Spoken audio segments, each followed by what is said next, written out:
Indian premier ലീഗിന്റെ പുതിയ season ആരംഭിക്കാൻ പോവുകയാണ്. ഈ മാസം 28-നാണ് IPL പോരാട്ടങ്ങൾക്ക് തുടക്കമാവുന്നത്. എല്ലാ ടീമുകളും കഴിഞ്ഞ തവണത്തെ പിഴവുകൾ തിരുത്തി കപ്പിനായുള്ള പടയൊരുക്കത്തിലേക്ക് കടക്കുകയാണ്. മത്സരങ്ങൾ പടിവാതിൽക്കൽ നിൽക്കവേ പല ടീമുകളും ക്യാപ്റ്റൻസി മാറ്റത്തെക്കുറിച്ചും ചിന്തിക്കുന്നുണ്ട്. ഏറ്റവും പുതിയ റിപ്പോർട്ട് അനുസരിച്ച് സൺറൈസേഴ്സ് ഹൈദരാബാദും നായകമാറ്റത്തെക്കുറിച്ചുള്ള സജീവ ചർച്ചയിലാണ്. പാറ്റ് കമ്മിൻസാണ് നിലവിലെ ഹൈദരാബാദ് ക്യാപ്റ്റൻ. എന്നാൽ ഓസ്ട്രേലിയൻ താരമായ കമ്മിൻസ് ഇത്തവണ IPL കളിക്കുന്ന കാര്യം സംശയത്തിലാണ്. താരം ഫിറ്റ്നസ് പ്രശ്നം നേരിടുന്ന സാഹചര്യത്തിൽ IPL നിന്ന് വിട്ടുനിൽക്കാനാണ് സാധ്യത. അതുകൊണ്ട് തന്നെ ഹൈദരാബാദിന് ഇത്തവണ പുതിയ നായകനെ ആവശ്യമാണ്. 2 പേരുകളാണ് പ്രധാനമായും ഹൈദരാബാദിന് മുന്നിലുള്ളത്. അതിൽ ഒരാൾ അഭിഷേക് ശർമ്മയും രണ്ടാമൻ ഇഷാൻ കിഷനുമാണ്.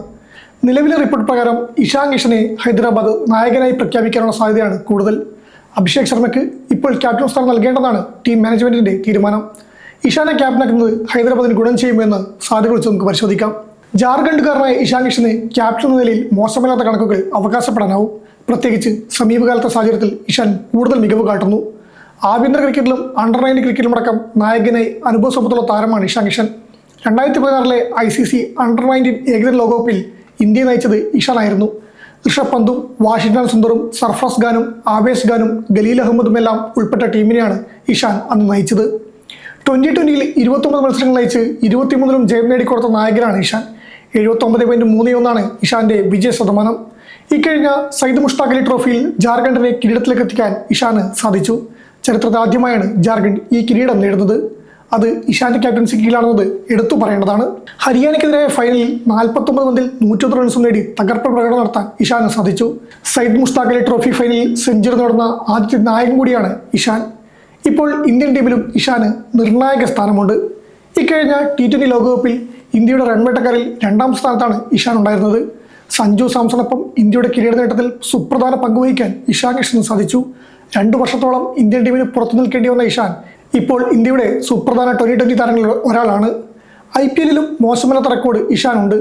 112 ഇന്നിംഗ്സിൽ നിന്ന് 2998 റൺസാണ് ഇഷാൻ നേടിയത്. 29.11 ശരാശരിയും 137.6 പ്രകടനശേഷിയും ഇഷാനുണ്ട്. 17 അർദ്ധ സെഞ്ചുറികളും 1 സെഞ്ചുറിയും അദ്ദേഹം IPL-ൽ നേടിയിട്ടുണ്ട്.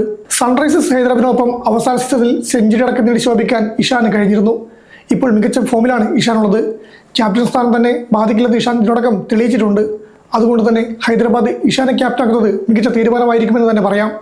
ചുരുക്കത്തിൽ പാറ്റ് കമ്മിൻസിന്റെ അഭാവം സൺറൈസേഴ്സ് ഹൈദരാബാദിന് ഒരു തിരിച്ചടിയാണെങ്കിലും ഇഷാൻ കിഷനെ പോലൊരു യുവതാരത്തെ നായക സ്ഥാനത്തേക്ക് പരിഗണിക്കുന്നത് ടീമിന് പുതിയൊരു ഊർജ്ജം നൽകും.